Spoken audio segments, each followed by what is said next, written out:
Hello दोस्तों। Hello students, कैसे हैं आप सभी लोग। उम्मीद करता हूँ आप सभी अच्छे हैं और आपकी तैयारी बहुत अच्छे से चल रही है। बहुत अच्छा रेस्पॉन्स मिल रहा है पिछले वीडियोस का।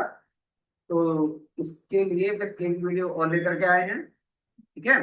ईवीएस और यूपीटेट पेपर फर्स्ट के लिए जो प्राइमरी लेवल का पेपर होता है उसके लिए हम लोग डिस्कस कर रहे हैं।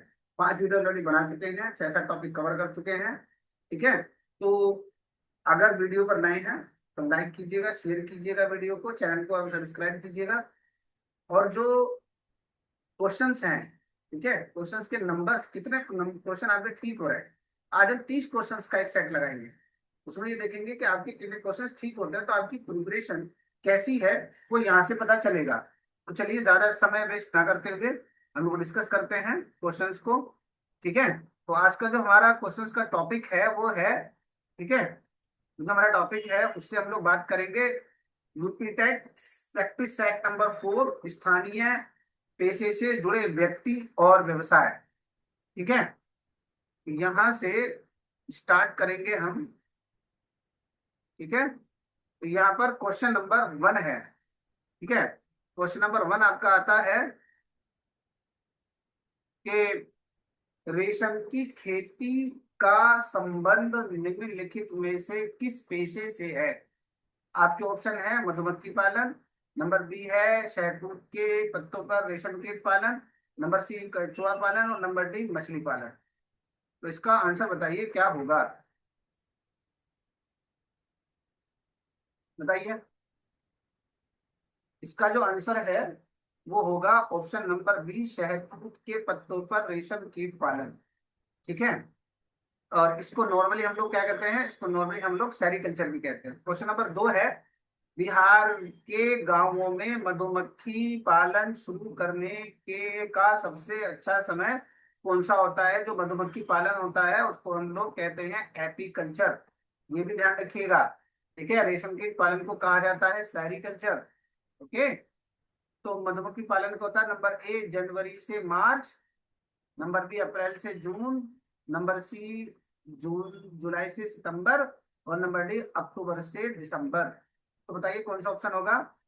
यहाँ पर ऑप्शन नंबर डी जो है वो करेक्ट आंसर हो जाएगा, क्योंकि इस समय एक तो वहां पर लीची के फूल खिलते हैं। ठीक है। और दूसरा है कि इस समय मधुमक्खी अंडे देती है, एग लेइंग होती है। ठीक है। तो उनको खाने के लिए भी जो भी चीज चाहिए वो मिल जाती है। ठीक है। और अच्छा समय होता है। क्वेश्चन नंबर 3 है हमारे पास कि निम्नलिखित में से किसे किसान का मित्र कहा जाता है। ऑप्शन नंबर ए केंचुआ, ऑप्शन नंबर बी गाय, ऑप्शन नंबर सी भैंस, ऑप्शन नंबर डी बकरी। तो बहुत सोचने की जरूरत नहीं है, तुरंत बताइए क्या आंसर होगा इसका। जी, ऑप्शन नंबर ए केंचुआ बिल्कुल सही आंसर है। केंचुआ जो है उसको किसान का मित्र कहा जाता है, और ये जो खाद बनाता है उसको हम लोग क्या कहते हैं, वर्मी कंपोस्ट कहते हैं। ठीक है। ये ऑर्गेनिक मटेरियल को इनको डाइजेस्ट करता है और जो अपना वेस्ट रिलीज करता है वो हम वर्मी कंपोस्ट के रूप में इस्तेमाल करते हैं। ठीक है। तो अब हमारे पास आती है क्वेश्चन नंबर 4। क्वेश्चन नंबर 4 है, झूम खेती, झूम कल्टीवेशन इंपॉर्टेंट क्वेश्चन है। जो कल्टीवेशन है वो भारत के किस क्षेत्र में की जाने वाली एक स्थानीय कृषि पद्धति है। यूपीटेट 2014 और 18 में पूछा गया है।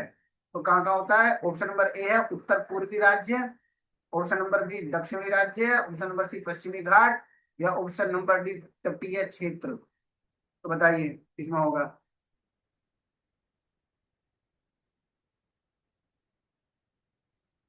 जी, इसमें ऑप्शन नंबर ए आएगा, उत्तर पूर्वी राज्य। ठीक है। जो झूम खेती है वो एक तरह से स्थानांतरित, ठीक है, स्थानांतरित कृषि या स्थानांतरित खेती है, जिसमें क्या हुआ था, जंगलों को काट करके साफ किया जाता है। ठीक है। और कुछ साल खेती करने के बाद उसे दोबारा से खाली छोड़ देते हैं। और ये कहाँ कहाँ होती है, उत्तर पूर्व के राज्यों में। नॉर्थ ईस्ट में चले जाइएगा, वहां आपको मिलेगा नागालैंड में, ये भी ध्यान रखिएगा। ठीक है, नागालैंड में मिलता है। ये आपको मिलेगा मिजोरम में, ये आपको मिलेगा मेघालय में। वहां पर झूम खेती होती है। ठीक है। क्वेश्चन नंबर 5 है, निम्नलिखित में से कौन सी एक खरीफ की फसल है जो स्थानीय किसानों द्वारा वर्षा ऋतु में उगाई जाती है, रेनी सीजन में? हिंट दे दिया है। ऑप्शन नंबर ए गेहूं, ऑप्शन नंबर बी धान, ऑप्शन नंबर सी चना, और ऑप्शन नंबर डी सरसों। तो बताइए क्या होगा, बताइए।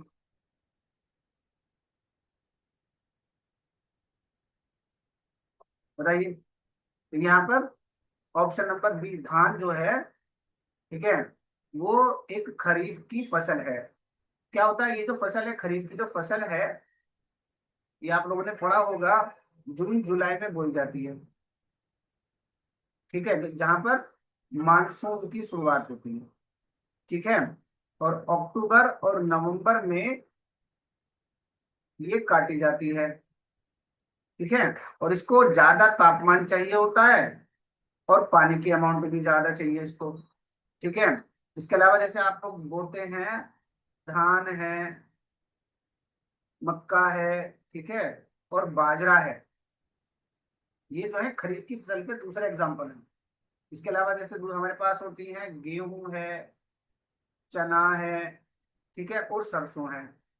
ठीक है, ये हमारे पास रबी की फसल है। किसकी फसल है?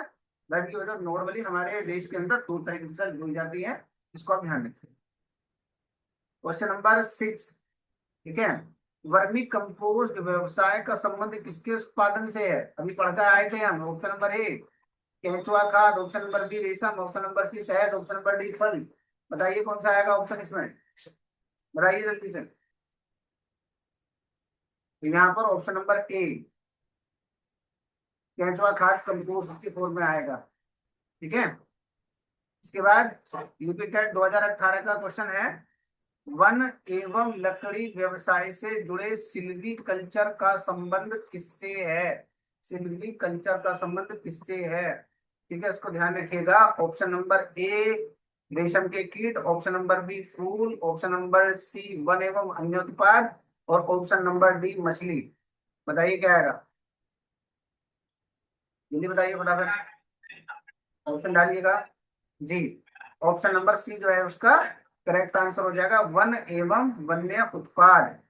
ठीक है।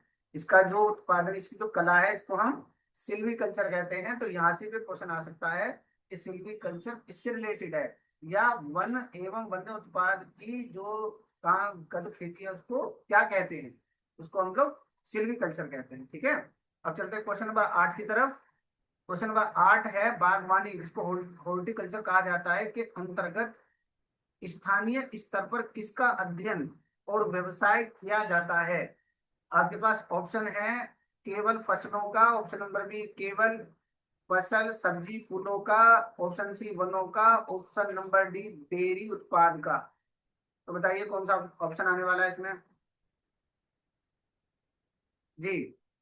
ऑप्शन नंबर बी फल सब्जी और फूलों का। ठीक है।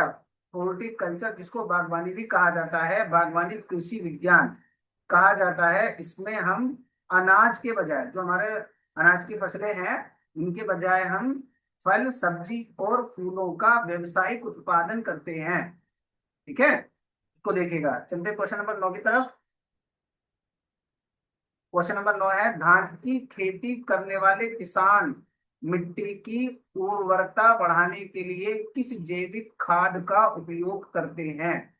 ठीक है। ऑप्शन नंबर ए नील हरित शैवाल, option number B rhizobium, option number C mycorrhiza, option number D gypsum. बताइए क्या होगा, कौन सा ऑप्शन आएगा जी? ऑप्शन नंबर ए नील हरित शैवाल ब्लू ग्रीन एलगी। देखो यहाँ पर है जैव उर्वरक। ठीक है। इसको हम लोग कहते हैं बायो फर्टिलाइजर। इसमें क्या होता है, बायो फर्टिलाइजर्स में माइक्रो ऑर्गेनिजम्स का यूज किया जाता है। ठीक है, मिट्टी की उपजाऊ क्षमता को बढ़ाने के लिए। तो बेसिकली क्या चाहिए होता है, नाइट्रोजन की रिक्वायरमेंट होती है। तो उसमें जो यहाँ पर यूज होता है वो है नील हरित शैवाल, जिसको हम साइनोबैक्टीरिया भी कहते हैं। ठीक है, क्या कहते हैं? साइनोबैक्टीरिया भी कहते हैं। ठीक है। और ये क्या करता है, ये नाइट्रोजन को फिक्स कर लेता है। बहुत सारे ऐसे माइक्रो ऑर्गेनिजम्स हैं, बैक्टीरियाज हैं, ठीक है, जो ये काम करते हो। यहाँ पर साइनोबैक्टीरिया हमारा सही आंसर आएगा। ठीक है, चलिए क्वेश्चन नंबर 10 की तरफ चलते हैं। लद्दाख की चांगपा जनजाति वाले किस जानवर से कीमती पश्मीना ऊन प्राप्त करते हैं? पश्मीना ऊन बहुत महंगी ऊन होती है। पश्मीना ऊन प्राप्त करते हैं। ऑप्शन नंबर ए भेड़, ऑप्शन नंबर बी ऊंट, ऑप्शन नंबर सी बकरी, या ऑप्शन नंबर डी याक। तो बताइए कौन सा आंसर आएगा जल्दी से। जी, ऑप्शन नंबर सी बकरी। ठीक है, तो क्या होता है, जो पश्मीना ऊन होती है वो वर्ल्ड की सबसे महीन और गर्म ऊनों में से एक है। ठीक है, और यहाँ पर जो लद्दाख के ऊंचे इलाकों में, ठीक है, एक बकरी की जाति पाई जाती है जिसका नाम होता है चेंग थंगी। बकरी की प्रजाति का नाम क्या है? चेंग थंगी। खास बकरियों की नस्ल है, और इनके बालों से ये पश्मीना ऊन बनाई जाती है। ठीक है, चलिए क्वेश्चन नंबर 11 की तरफ चलते हैं। क्वेश्चन नंबर 11 है, मिट्टी के बर्तन में बनाने वाले पारंपरिक पेशेवर कुम्हार का मुख्य औजार निम्नलिखित में से कौन सा है? कुम्हार जो है वो मिट्टी के बर्तन कौन से औजार से बनाते हैं? ऑप्शन नंबर ए आरी, ऑप्शन नंबर बी चाक, ऑप्शन नंबर सी खुरपी, ऑप्शन नंबर डी हथौड़ा। तो बताइए कहाँ से आएगा? बताइए इसका ऑप्शन बताइए। बहुत ऑप्शन है। आ जाओ चलो, तो यहाँ पर ऑप्शन नंबर बी जो है वो चाक है। आ जाओ यहीं पे आ जाओ। ठीक है, तो इसको चाक कहा जाता है। आरी जो है वो बढ़ई यूज करता है, खुरपी किसान यूज करता है, और हथौड़ा जो है वो लोहार यूज करता है। चलिए क्वेश्चन नंबर 12 की तरफ चलते हैं। क्वेश्चन नंबर 12 कहता है कि भारत में दुग्ध उत्पादन, जिसको श्वेत क्रांति व्हाइट रिवोल्यूशन के नाम से जानते हैं, व्यवसाय को बढ़ावा देने वाले जनक कौन है, या कौन माने जाते हैं? ऑप्शन नंबर ए है doctor M S Swaminathan, option number B doctor Verghese Kurien, option number C Sunderlal Bahuguna, या option number D Medha Patkar. तो बताइए क्या आएगा? जी, यहाँ पर option number A, sorry option number B doctor Verghese Kurien. ठीक है, डॉक्टर वर्गीज कुरियन। जो डॉक्टर एम एस स्वामीनाथन है वो भारत में ग्रीन रिवोल्यूशन के फाउंडर हैं। ठीक है, और ऑप्शन नंबर बी जो है डॉक्टर वर्गीज कुरियन भारत में, ठीक है, दुग्ध उत्पादन श्वेत क्रांति यानी कि व्हाइट रिवोल्यूशन के फाउंडर हैं। ठीक है, अमूल जो दूध आता है उसके फाउंडर, ठीक है, डॉक्टर वर्गीज कुरियन थे। ठीक है, और भारत को दुनिया में दूध उत्पादन में नंबर 1 बनाने का काम डॉक्टर वर्गीज कुरियन ने किया है। ओके, अब क्वेश्चन नंबर 13 की तरफ चलते हैं। सारे क्वेश्चन बहुत इंपॉर्टेंट हैं, और ये जरूर बताइएगा कि कौन सा, ठीक है, कितने क्वेश्चन आपके सही हो तो 30 में से। क्वेश्चन नंबर 13, कपड़ा उद्योग और कृषि से जुड़ी बीटी कपास, ठीक है, निम्नलिखित में से क्या है? एक संकर पौधा, एक ट्रांसजेनिक आनुवांशिक रूप से संशोधित पौधा, सी ए प्राकृतिक पौधा, या डी एक औषधीय पौधा। बताइए क्या होगा? यहाँ पर ऑप्शन बताइएगा कौन सा आंसर आएगा। तो ऑप्शन नंबर बी है एक ट्रांसजेनिक पौधा। इसमें क्या होता है, इसके डीएनए के अंदर छेड़छाड़ की जाती है। उनको ट्रांसजेनिक ऑर्गेनिज्म कहा जाता है, जेनेटिकली मॉडिफाइड ऑर्गेनिज्म। इनको सिंपली हम जीएमओ की फॉर्म में जानते हैं। यहाँ जो बीटी है वो एक बैक्टीरिया के नाम पर लिया गया है, इसका नाम होता है बैसिलस, बैसिलस thuringiensis। यहाँ से एक जीन निकाल करके और कपास के अंदर डाल दिया जाता है। ठीक है, तो उसको कहा जाता है बीटी कॉटन। जो इससे क्या होता है, इससे जो पेस्ट होते हैं ठीक है, उनसे बचाव मिलता है। ठीक है, कपास का उत्पादन बढ़ जाता है। तो अगला है जो टॉपिक हम लोग स्टार्ट कर रहे हैं वो जल से रिलेटेड है, पानी से रिलेटेड है। ठीक है, चलिए क्वेश्चन नंबर 14, विश्व जल दिवस कब मनाया जाता है? प्रतिवर्ष किस तिथि को मनाया जाता है? बहुत इंपॉर्टेंट क्वेश्चन है, 2014 में पूछा गया है, 2018 में पूछा गया है। Option number A 22 March, option number B 22 April, option number C 5 June, और ऑप्शन नंबर डी 16 सितंबर। तो बताइए क्या होगा यहाँ पर ऑप्शन बताइएगा। जी, ऑप्शन नंबर ए 22 मार्च। ठीक है, 22 मार्च को दुनिया भर में पीने के पानी, जिसको मीठा जल कहा जाता है, संकट को दूर करने के लिए, जल संरक्षण के प्रति लोगों को जागरूक करने के लिए, ठीक है, 22 मार्च को संयुक्त राष्ट्र द्वारा हर साल 22 मार्च को विश्व जल दिवस मनाया जाता है। कुछ और बात ध्यान रखिएगा, 22 अप्रैल को पृथ्वी दिवस मनाया जाता है। ठीक है, 5 जून को हम ऑलरेडी बात कर चुके हैं पहले वीडियोस के अंदर, पर्यावरण दिवस मनाया जाता है। ठीक है, इनको याद रखिएगा। चलिए क्वेश्चन नंबर 15 की तरफ चलते हैं। जल प्रदूषण के कारण होने वाली मीना माता डिजीज पानी में किस धातु के घुलने से होती है? यूपीटेट 2018 में क्वेश्चन पूछा गया, बहुत इंपॉर्टेंट है। Option number A cadmium, option number B arsenic, option number C पारा, ऑप्शन नंबर डी सीसा, यानी कि इसको हम यहाँ पर लेड कहते हैं। तो बताइए कौन सा आंसर आएगा।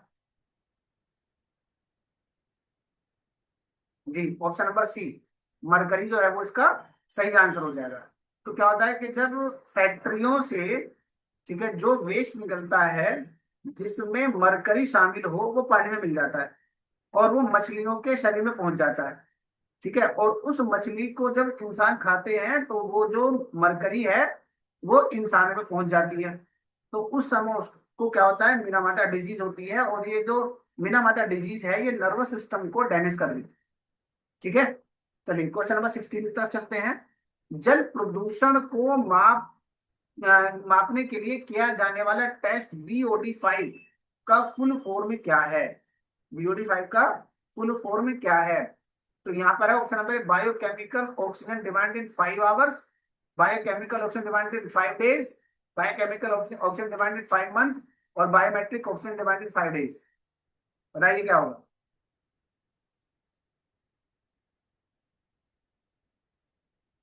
जी, ऑप्शन नंबर बी जो है वो करेक्ट आंसर हो जाएगा। BOD का जो फुल फॉर्म है वो है बायोलॉजिकल ऑक्सीजन डिमांड।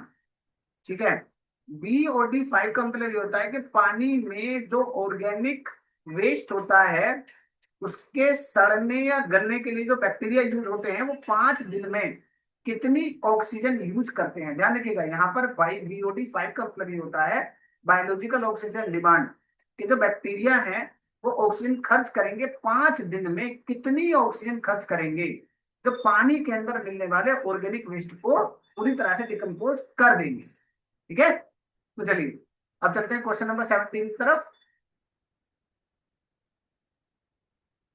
भारत सरकार द्वारा जल प्रदूषण निवारण एवं नियंत्रण अधिनियम किस वर्ष लागू किया गया था? यूपीटेट 2019 का क्वेश्चन है। ए 1974, बी 1981, सी 1986 या डी 2000। बताइए।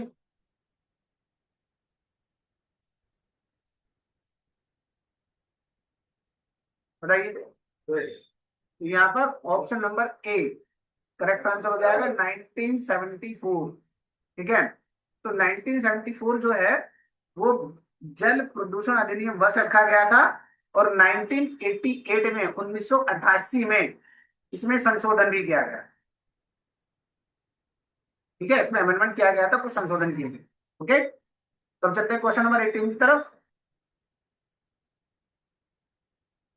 हमारे पीने के पानी के लिए उपयोग होने वाली सुरक्षित पानी को क्या कहा जाता है, कि जो पानी पिया जा सकता है उसको क्या कहेंगे?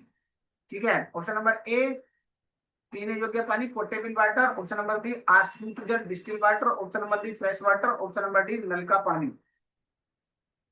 ठीक है, तो क्या कहेंगे इसको बताइएगा। ऑप्शन नंबर ए पीने योग्य पानी, जिसको पोर्टेबल वाटर कहते हैं, इंपॉर्टेंट ध्यान रखिएगा, 2018 का क्वेश्चन आया हुआ है। ठीक है, वह पानी जिसमें बैक्टीरिया ना हो, जिसमें जिसमें हार्मफुल केमिकल्स ना हो, और जिसके अंदर ऑर्गेनिक वेस्ट ना हो, मानव के यूज, ह्यूमन यूज के लिए पूरी तरह से, ठीक है, वो सही होता है। चलिए क्वेश्चन नंबर 19 की तरफ चलते हैं। छतों पर वर्षा जल संचयन रेन वाटर हार्वेस्टिंग का मुख्य उद्देश्य निम्नलिखित में से क्या है? ठीक है, 2016 में आया, 2019 में आया। ऑप्शन नंबर ए, जल का वाष्पीकरण करना। नंबर बी, भू जल स्तर को बढ़ाना। ऑप्शन नंबर पानी का गदलापन कम करना। या ऑप्शन नंबर डी, सिंचाई को बढ़ा देना। सीधा आंसर है, you can make a direct answer.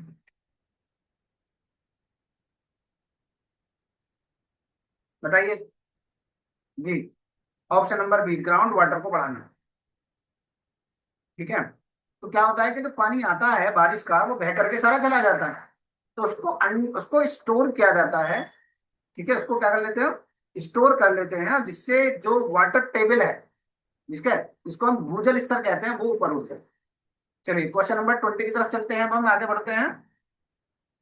निम्नलिखित में से कौन सी बीमारी, ठीक है, कॉन्टामिनेटेड वाटर, दूषित जल के सेवन से होती है? Option number B, ads.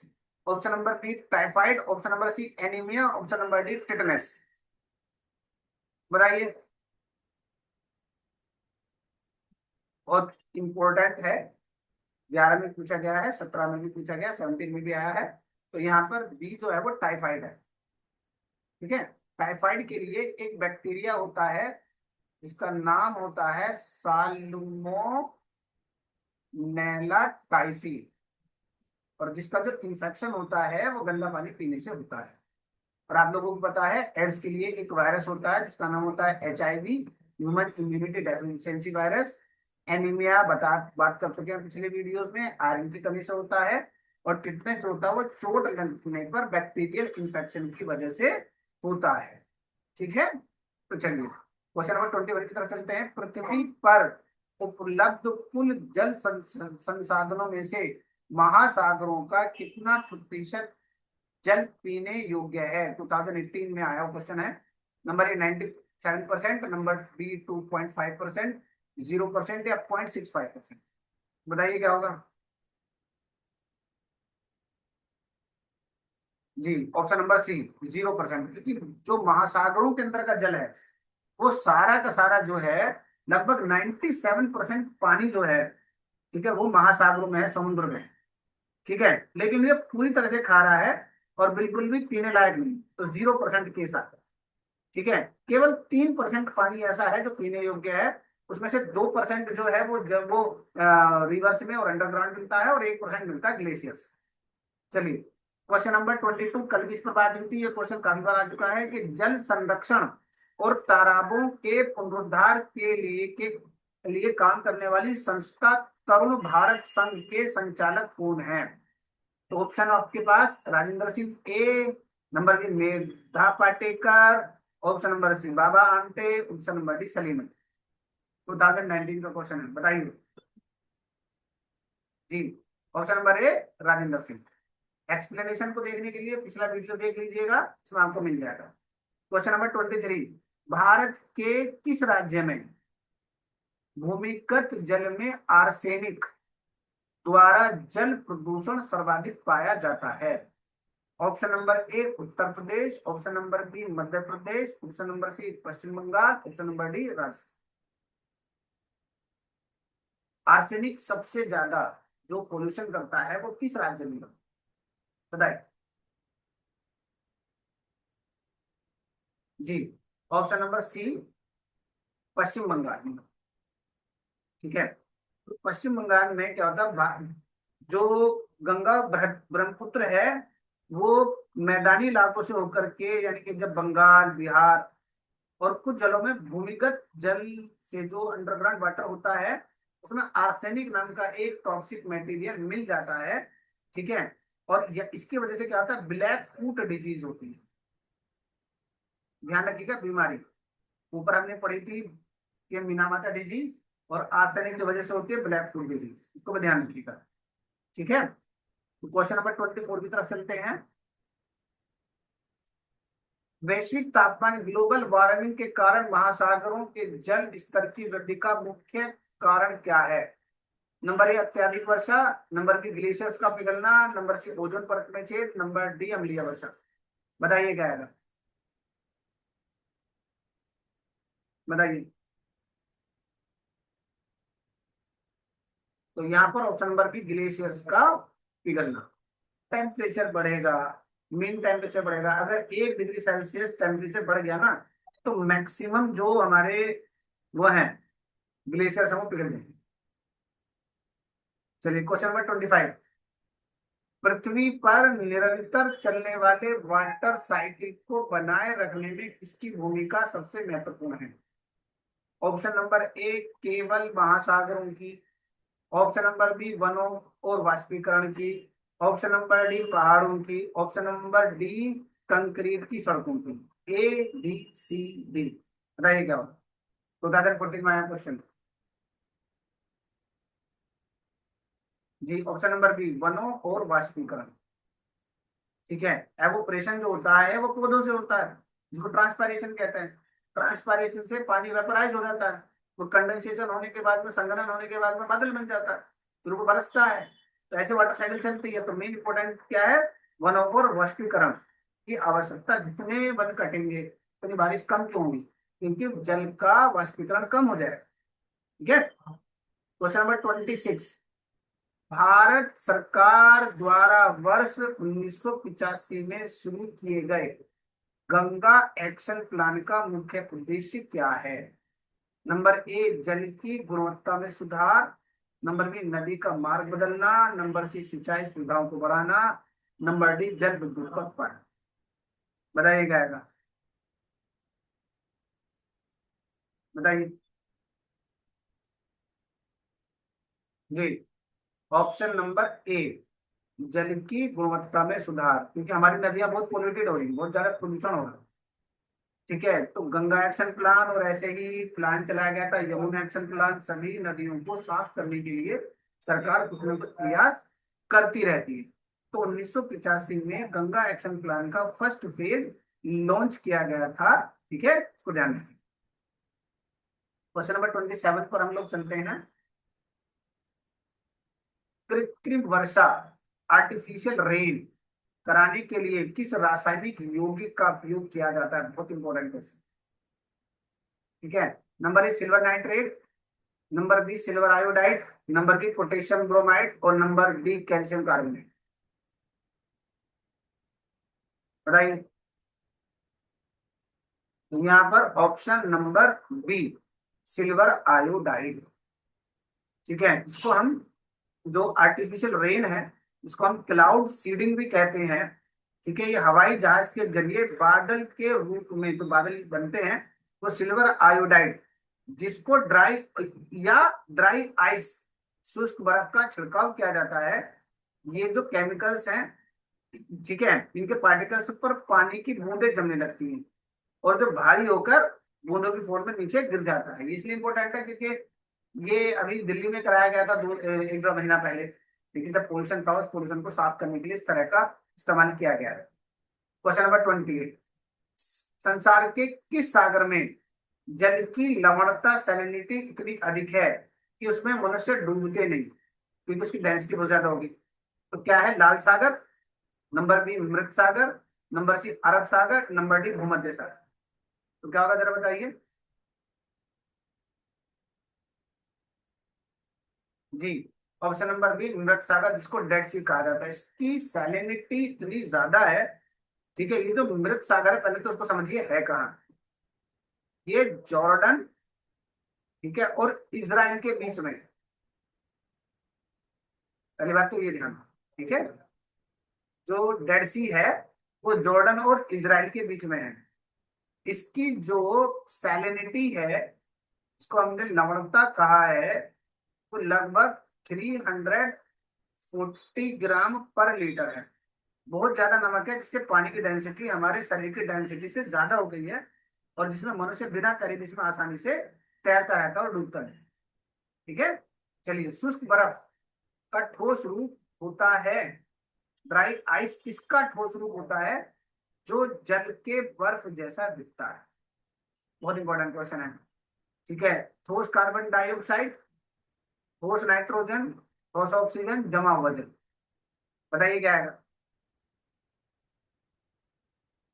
यहाँ पर ऑप्शन नंबर ए सॉलिड कार्बन डाइऑक्साइड। ठीक है। या ठीक है।